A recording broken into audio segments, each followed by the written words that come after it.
Speaking of the notion of alpha, share screen. I'm going to put up that tweet that you shared, Moff, the one that Williamson was going on about. Yeah. Can you just? Yeah.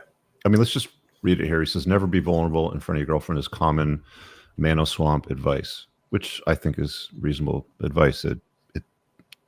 You deal with tears, with your girlfriend if there's a family member that dies, a dog dies, something like that. Most other things you should be chopping up with your friends.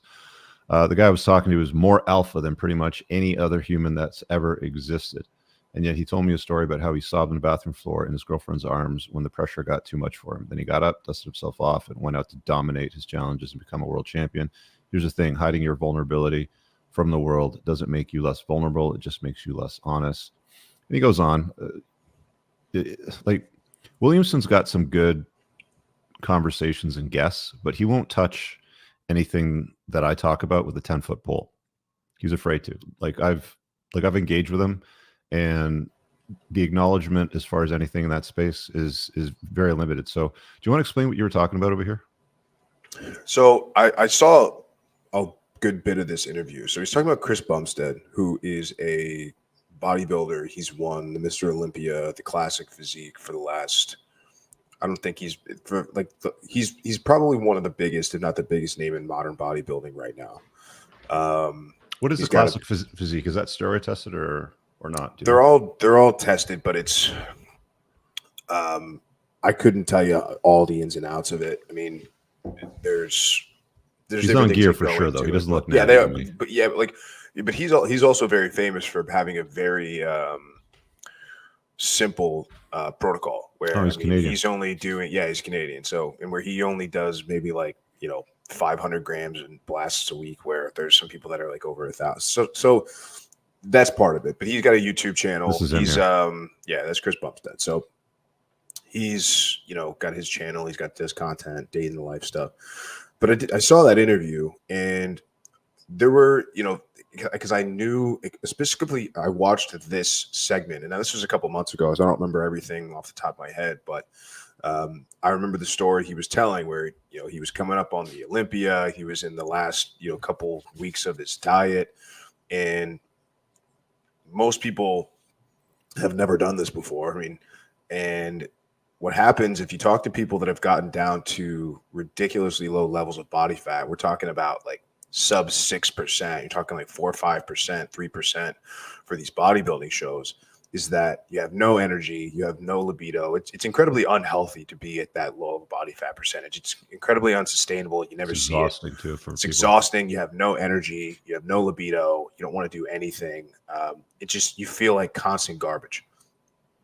And so, for him, it was like he had a moment where he was like, I don't know if I can do this. I don't know if I've got what it takes. I'm not sure if I can get through the next couple of weeks. And he had this moment in the bathroom where he was crying. His girlfriend was coddling him and stuff like that.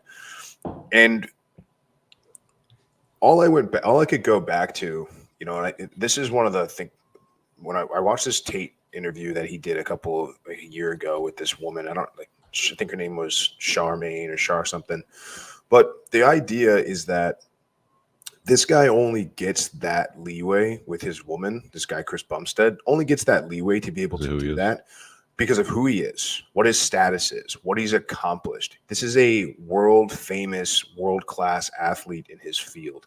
He is nationally recognized as a top-tier alpha male for the dum-dums out there But my whole thing was there's a reason behind it. I mean, if you're Joe Schmo, you're not Chris Bump. This isn't you. But I guess my issue with Chris Williamson is that it's always funny to me how people on one hand will use the term alpha as a punchline, and they'll make fun of people for using real alpha. And then they'll turn around and say that, oh, well, this guy's the most alpha person. And that's basically what he said. He's like, this guy's the most alpha person that's ever lived, basically. And I wanted to say, actually, sorry, dude. No. Yeah, man. I mean, he's done great feats of physicality, and he's a world champion bodybuilder, but so I just think it's tired when you have you want to see something funny? Yeah, go ahead. Sorry to interrupt. So I just looked him up on Twitter. He actually follows me, So he knows No about my shit. stuff. That's really interesting. That's really interesting. That's super interesting. Maybe we gotta I wonder what put in a what call. brought him to hit the follow button on my account. That's super interesting. Yeah, we gotta maybe set something up. Maybe I'll reach out to him. Here, I'll shoot him a DM right now. So Yeah, do it. what was the criticism, guys, that he broke down crying in front of his girlfriend? He's basically saying like, oh well, everybody in the manosphere is wrong, saying you shouldn't be vulnerable, shouldn't cry in front of your girlfriend because this guy Chris Bumstead did it and he's a world champion. So if he's allowed to do it, so can you. It's just very much all of it's feminism nonsense. It's just like, okay. but it's also the criticism was to wrap it up was just, and again, it was more of, you know, if you're so worried that your girl is going to leave you or think you're weak or whatever and cry in front of you, crying in front of her, then you just have the wrong girl and she's just not like the one for you. It's just very old, tired advice that we always hear from dum-dums that don't know what they're talking about. My analysis is that, you know, if you're having a real hard time as a dude and you have a network of guys like us and you end up breaking down in front of guys like, you know, if we were together and I was having some stuff and I ended up in a pile of, you know, on the ground, you guys would probably respect a man more for doing that in front of you guys and not doing it in front of his girl, you know? Yeah. I'd be like, guys, I'm on dire straits at the moment. This is happening, and I'm not going to go to my girl because that's a weak move from, you know. Because what is she going to do? You know, I mean, look, like, I remember I was chatting with, and I've run some polls recently with some ladies for some things. I did one this past Thursday talking about who's going to pay for what and this and that.